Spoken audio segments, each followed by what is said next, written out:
Okay, class, today we're going to do a tutorial on how to create animations using Photoshop. And there's a couple different ways to create animations using Photoshop. I'm going to go over the timeline process. I think it is the easiest, you have the most options, and it can be really useful for websites and social media posts, etc. All right, so today we're making a social media post. So the first thing you want to do in Photoshop is make a new document, file new, and we want this to be in pixels, that's our unit of dimension whenever we're working on the web, to be 1080 by 1080, a resolution of 72, and color mode RGB. I'm going to keep my background white, that's fine. Okay, let's hit create. All right, so here we are. I have my timeline open, so I'm going to bring this down so we can see a little bit more. It's a square, which most social media posts are, depending. I'm always picturing this on Instagram, right? Because we scroll through and it's more image-based. So here in Photoshop, just so we're all on the same page, in the upper right-hand corner here, I'm going to make sure that I'm on Essentials. It's this little kind of monitor or interface icon. And if you arrow down, I want to be on Essentials, and I'm going to just put Reset Essentials, just so we all are looking at the exact same thing. Now, what we need the most for this is our Layers palette. And I'm going to bring over all the assets that I need to start. So in my layers here, I'm going to arrow down.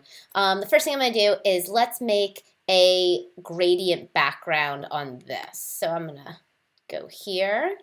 To kind of talk about what I'm looking at is if we go to, I showed this in class before, but on Instagram, if we go here, there's Rhonda Wall, and let's go to my saved ones. So I always save when I find really fun posts that maybe I want to, it's kind of like Pinterest, just pinning what I like.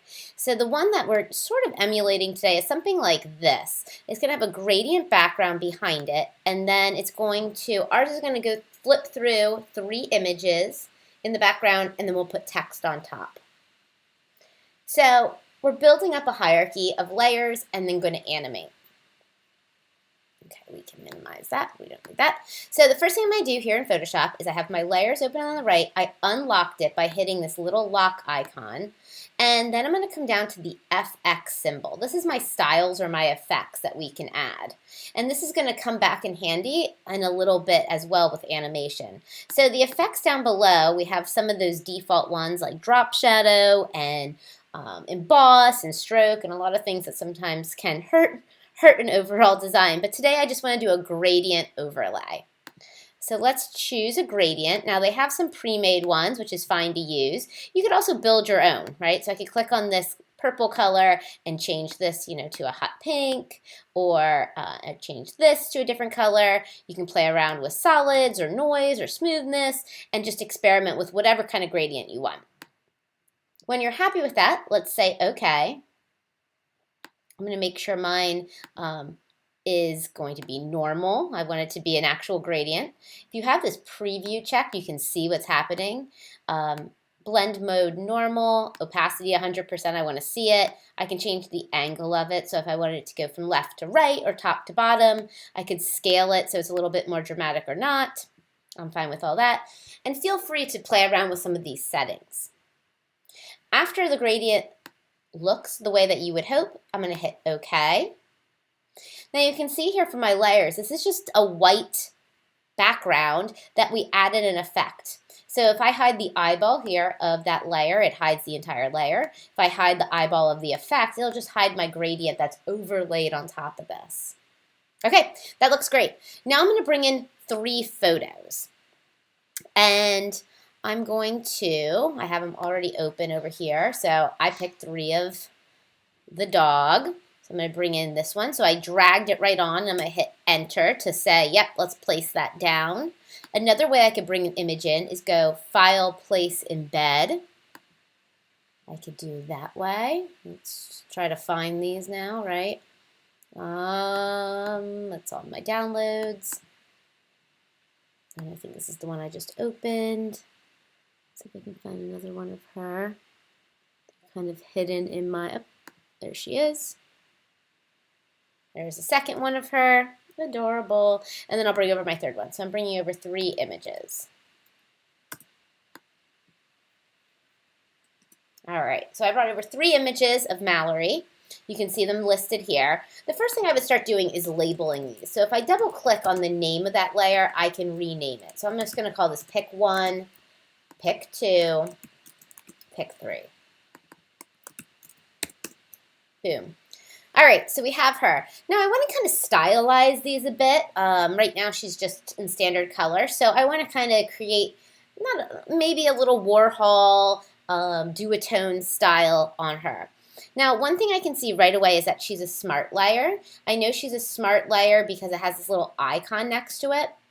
Now you can keep that, but it also hinders some of the effects that you could put on the image. So I'm going to rasterize them. So I'm going to click on the layer, control click or right click, and go to rasterize layers. I had them all selected, so I did it all at once. So that icon is gone from each one. A smart object can be really helpful, but in this case, I'm going to turn that off for this short tutorial. All right, so we have 3 of her here. I'm going to go to the first image. So I'm going to hide the eyeball of the second 2 because they're all layered on top. And you can really see that hierarchy going down. I'm going to add some effects to her here. So I'm going to go to my image, adjustments, and there's all these fun things that you can kind of play around with. And I'm just going to show you maybe 2 or 3 of them. So I'm going to do hue and saturation. And I'm going to play with the hue and play with the saturation to kind of pick a color scheme that fits within my vibe going here. The more saturation you add, the brighter the neon colors will be. If I take the saturation down, it's going to become grayscale. So I'm just going to pick like an in-between here. There we go. And say okay. It's kind of fun for that picture. I'm going to go to the next picture and turn on the eyeball. Have it selected over here and go to something else. Let's do, how about invert the colors? That's a little scary, but we'll just do it for now. Almost like an X-ray, scary dog. And then last one, and feel free to play around with these and do whichever you prefer. We could polarize, that could always be fun. We could play with color balance, let's do that. So I could bring up the oranges and the magentas, or maybe I should do opposite for this one. Bring up some greens, cyans, and blues. That's kind of fun. Lastly, I'm just going to play with the curves a little bit, try to blow it out a little bit more. So play it with your adjustments, your choice of how you want these images to be effective. So we can see here now we have 4 layers. And what I'm going to do next, I'm going to add some text on top of this. So I'm going to come over here to my text tool. Let me move this over so we can see it. That's the T tool. And I'm just going to click once on my desktop, and I'm going to put the name, Mallory Ting. This is who mine's about. You can do, if it's about your name, you could do your name. If it's about a friend or a family member or a pet, feel free to add whatever we're looking at. Tell me what we're looking at. What are these pictures of? And I'm going to open my character palette. This is how I can change my font and my font size. So I have it at Gill Sans. I'm just going to change that to be circular, which is one of my favorite fonts. I'm going to pick nice and bold, center it. I'm going to keep it. We have to find a color that's going to work for all of these. Let's see if I make it black, if that's going to help. Maybe, and maybe just a little bigger. Maybe white. Okay. So, nice large text. I feel like make it a little tighter. There we go. Okay, going back to my layers over here. So we have a text layer, your 3 images, and then our background. If I wanted to add an effect to the text, you could also add that. So we could do And we could do that even as an effect coming up. So let's do that in a minute. That could be interesting. All right.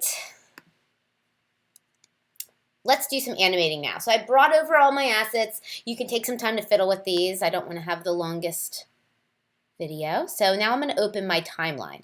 This is how we're going to animate. So for our specific assignment, our final banner ads either have to be a PNG, a PNG, or an MP4. So those are our two options. But we're going to be using the timeline to create these animations and save as an MP4. Make it a little smaller so we can see. So I click timeline. It opens this palette across the bottom of your page. And when it opens up, you have to click this button that says Create Video Timeline. Click that. What that does is it opens up this timeline view, which is perfect. I'm going to hide my layers for a second. So I'm going to make this a little taller so I can see all my layers at once. You can even see that you could add audio to this. Photoshop really allows for some density in your video, which is really nice that we don't have to jump to After Effects for a quick banner ad. And each one of these is showing. So our time frame on this is five seconds.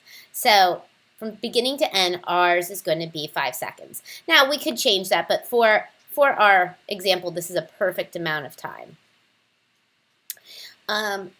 What we're going to do here is we're going to, each one of these is holding the entire 5 seconds.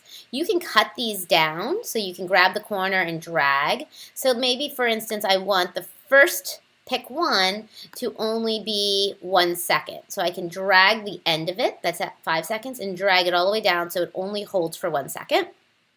The next picture, let's make that one hold for a second as well. So from second 2, I'm lining it up right here. And then I'm going to do 3. And then the text will come in for the end. Sometimes you can do a storyboard, just a couple squares that you can kind of jot down your thoughts. Now, if I press the spacebar key, it's going to play through, or I can hit the play button over here. I always like spacebar, nice and easy. And we don't have sound, so I can turn that off. Here we go. And we have a pretty basic animation.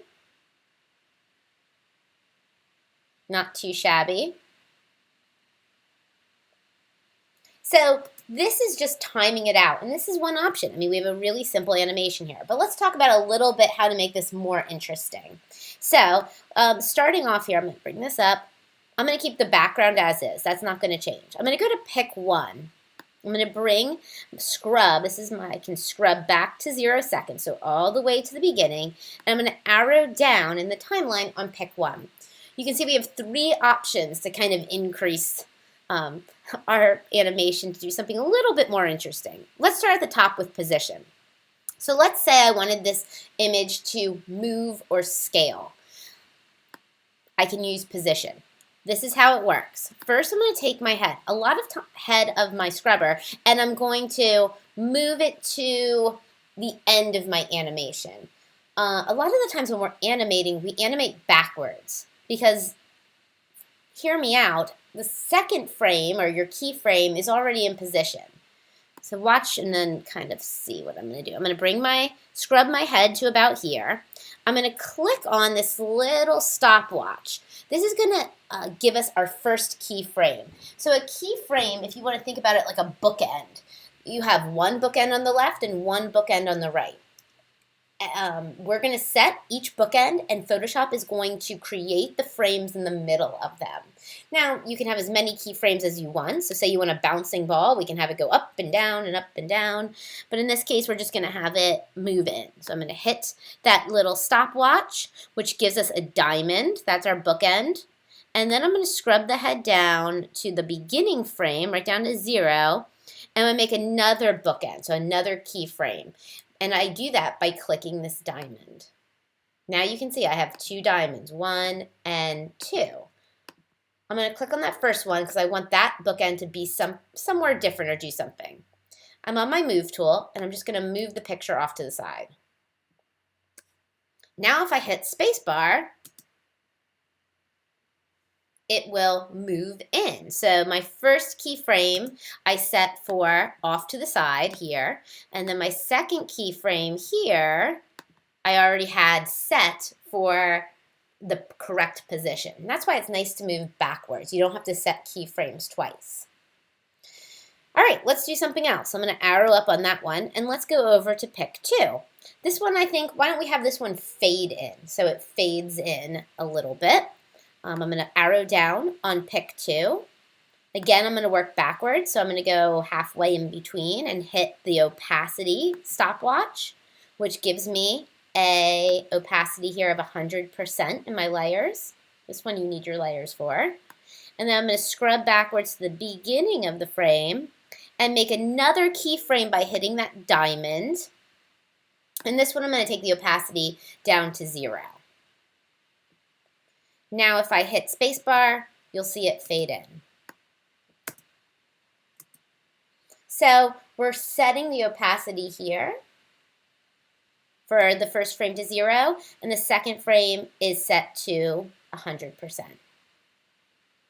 Now what I could do here also is I could have a little bit of overlap, right? So I can move this down so it fades in over the first image. So you can think about how these can fade over each other. Let's hit spacebar, see what we got. There we go. We're getting some interest. All right, last one, style. I'm actually going to do that for the Mallory Ting text. So I'm going to come over here and I'm going to move my text to where I want this to begin. Let's say right here at the beginning. I'm on that layer and I'm on that layer here. See how these are coinciding?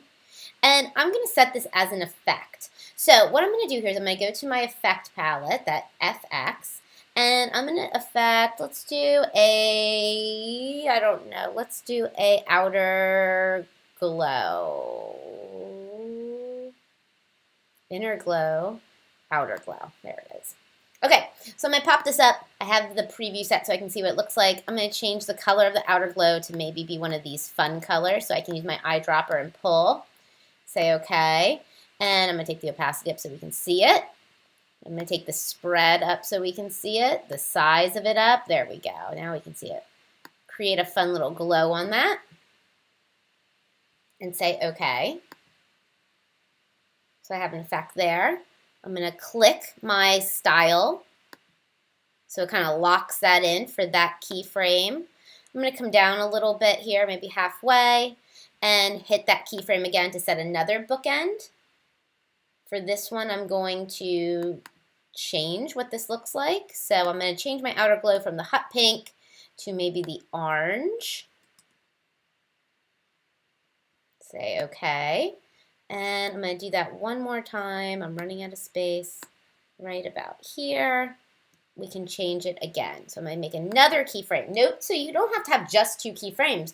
You can have a ton to kind of create interest. And for this one, I'll change it again to a different color. I'm going to change it to maybe this middle color. All right, let's go back to the beginning and play it through. Let's see what we got.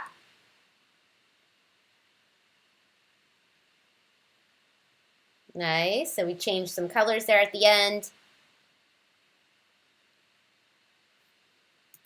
Looks great. So maybe I would just want a little bit of overlap here. So maybe instead of having these take so long, I think maybe 5 divided by 3. So we need a little bit less than 2. So let's try to change these a little so we can just create a little bit more of an interesting layout. And 3. All right, let's see what we got. Fade in. Ooh, there we go. We got some overlay. So I would play with this, move around, do my keyframes, do everything I want there, and now we're ready to export. So to export this, I'm going to, in my timeline, go to this little hamburger that's in the upper right-hand corner. I'm going to click on that, and I'm going to go to, we can see we have looping, which is what we want. We want to render this video. comes up this render video screen. It's going to render as an MP4, which is what we want for this example. So I'm going to save this as my example. You can see where you want to save it. I would not touch any of this. You know, H.264 is great. High quality is great. This says it's a custom size. I definitely want to make sure that says 1080 by 1080. So document size, if it doesn't already. All right, and I think we're ready to go. Where's this going? Now I should tell you where it's going. Let's go to desktop, right? And hit render. That could take a couple minutes, but it's going to render. I would also save this as a PSD so I can go back and edit my video. The MP4 is a flattened video. It's perfect for the web. Let's see where that guy, here we go. And we can see now that we have this MP4 of our video on the desktop. Quality is pretty good. So your assignment for this demo is to bring in 3 photos. It could be family members, friends, pets, and let's make a quick banner ad for them. Follow the steps of this video, creating that gradient background, creating some fun images with some adjustments, add some text, and let's animate that.